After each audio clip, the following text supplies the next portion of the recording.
ഒരിടത്ത് ഒരു മുഴുക്കുടിയനായ ആളുണ്ടായിരുന്നു. രാവിലെ തന്നെ കുടിയന്റെ കാര്യമാണോ പറയുന്നതെന്നാണോ? അതും നമുക്ക് പറഞ്ഞു പോവാന്നേ. ജോലിക്കൊന്നും പോകാതെ ഇങ്ങനെ മദ്യപിച്ചുകൊണ്ടേയിരിക്കും. ഇത് മദ്യമല്ല, കാപ്പിയാണ്.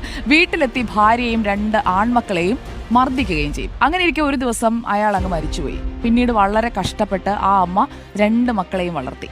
മൂത്ത മകന് വലുതായ ശേഷം അച്ഛനെ പോലെ തന്നെയായി, അതായത് മുഴുക്കുടിയനായി. ചോദിക്കുന്നവരോടൊക്കെ പറയും, എന്നെ ഇങ്ങനെയാക്കിയത് എൻ്റെ അച്ഛനാണ് എന്ന് ആയിരിക്കും ആ മറുപടി. അതിങ്ങനെ പറഞ്ഞുകൊണ്ടേയിരിക്കും. 2ാമത്തെ മകൻ പക്ഷേ പഠിച്ച് മിടുക്കനായി നാടൊക്കെ ആദരിക്കുന്ന ഒരു വ്യക്തിത്വമായി മാറി. ഉന്നത സ്ഥാനത്തെത്തിയ ആൾക്ക് നാട്ടുകാരൊരു സ്വീകരണം ഒരുക്കി, അതായത് 2ാമത്തെ മകന്. അവിടെ വെച്ച് അയാളോട് ചോദിച്ചു, ഈ വിജയങ്ങൾക്ക് ആരായിരുന്നു നിങ്ങളുടെ മാതൃകയെന്ന്. അപ്പോൾ അയാൾ പറഞ്ഞ മറുപടി എന്താണെന്നറിയോ? എൻ്റെ അച്ഛനാണ് മാതൃക.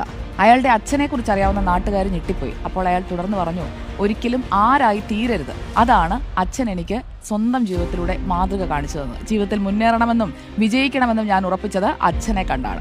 ജീവിതത്തിൽ അച്ഛൻ കെടുത്തിയ വിളക്ക് തെളിയിക്കാൻ